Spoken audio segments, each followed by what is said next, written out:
Good morning. Before I call this meeting to order, I would like to note for the record that I will serve as the acting chairman of this meeting.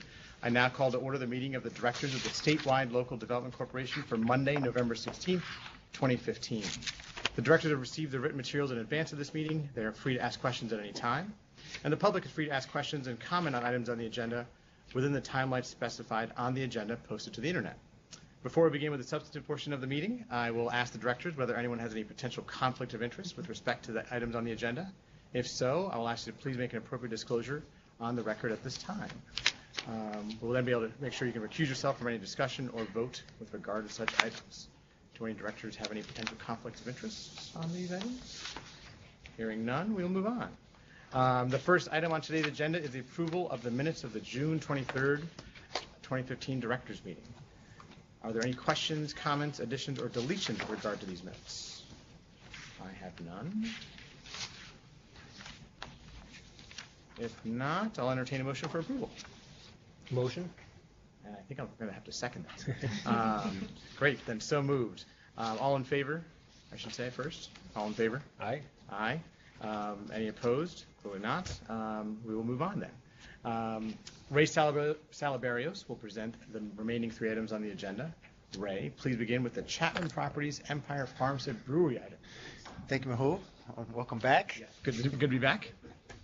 For the directors, in October 2014, the directors approved a $2.1 million real estate loan and a $1.3 million machinery and equipment loan for Empire Farmstead Brewery. We've included the original loan memo for the directors for their review. The project broke ground the first half of 2015. In October, recently, the owner came back to us to request authorization for an additional $450,000 in JDA funds, which would be 60% of an additional $750,000 needed to complete the project. We've included the new budget below. The funds really were needed to cover additional construction work, including a full sprinkler system to comply with the local fire code. Now, the sprinkler system required them to purchase a tank, put the tank underground, and fill it with water. This is a one-time expense, as all they need to do is worry about annual inspections.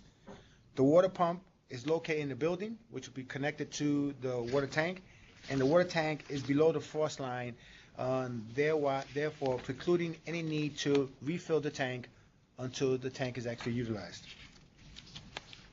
Additional natural gas piping, infrastructure costs, and additional brewing equipment are all costs that came up above and beyond what we approved.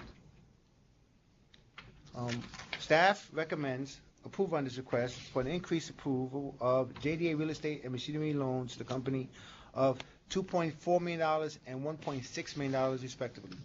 Even with the increase in debt, the projected debt service coverage and loan to value well within the JDA guidelines, and staff feel very comfortable that this request is reasonable and fiscally responsible. Great.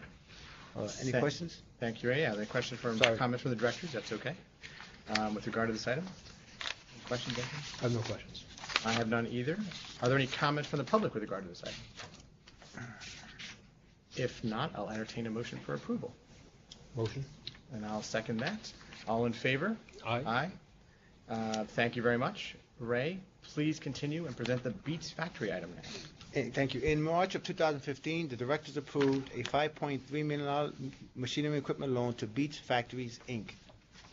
The loan was approved in no small part based on guarantees provided on a pro rata basis relative to the percentage of each company's respective ownership of Beats Factory. At that time, at the director's approval, the ownership level was 40% Ledestri Foods, 50% G Fresh, and 10% Andrew Schwartz. Since that time, we found out Andrew Schwartz could not come up with the needed 10% equity to remain as part of the management team, so Ledestri took up the additional 10%. Schwartz will now only handle marketing, but will not be part of the management team. So now the ownership structure stands at 50% G's Group Holding and 50% Ledestri Foods. In addition to the corporate guarantees, we required a letter of credit from the Royal Bank of Scotland to be provided on behalf of G's Group Holding.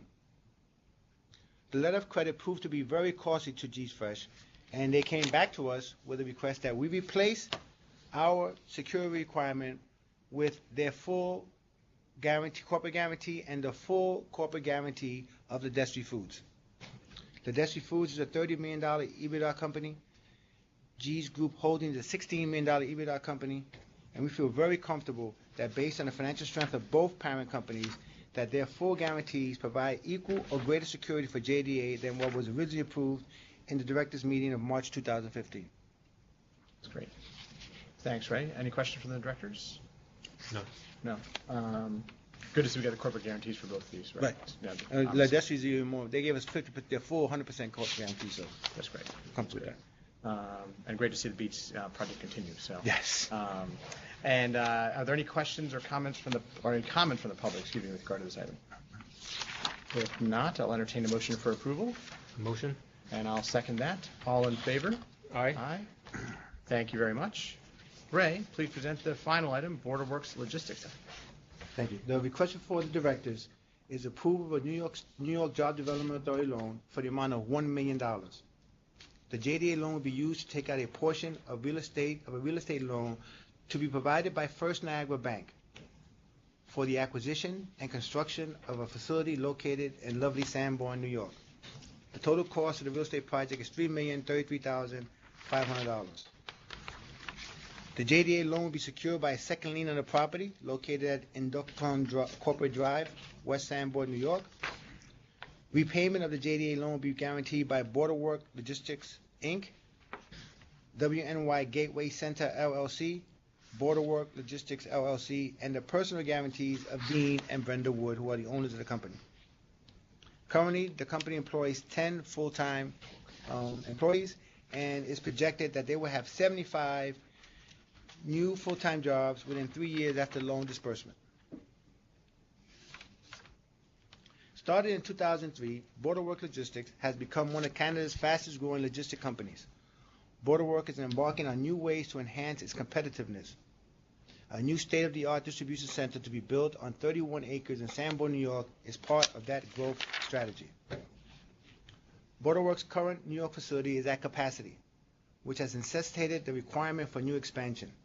In addition to the warehousing and distribution needs, Borderwork will expand into a light manufacturing and assembly in the new facility. Most of the future growth will be realized at this new location in Niagara County. Borderwork has identified and started a plan for the construction of a 50,000 square foot facility on 31 acres of vacant land in an industrial park in Sanborn, New York. The facility could eventually become the corporate headquarters of the entire company. Total cost of the real estate project is $3,033,500. First Niagara has already committed to providing the construction financing and a $1.2 million permanent financing for the facility. The borrower is providing $758,000 in equity, and JDA will be looking to provide the final $1 million in permanent financing to complete the project. One of the things I've learned while I was in Niagara County, this facility will be the first foreign trade zone in Niagara County. A foreign trade zone will allow goods to enter the facility under a duty-free system, which is really advantageous to New York companies and Canadian companies doing business with each other and help promote trade between the two companies. So based on our 1A rating, 1A plus rating, staff analysis has shown that the company currently generates sufficient cash flow from operations service or the projected project debt, and staff believes that the company is fiscally strong. With the approval of the project, JDA will facilitate and maintain the maintaining of 10 manufacturing jobs in the area with limited job growth potential, as well as 75 new jobs over a 3-year period. Great. Thank you, Ray. Also another good project, it looks like. Any questions from the directors? No questions. No questions. Great. Are there any comments from the public? Hearing none, a motion for approval, Motion? and I'll second that. All in favor? Aye. Aye. And there being no further business, may I have a motion to adjourn the meeting? Motion. And there we go. So, thank you everyone for your participation today. Thank you, Rahul.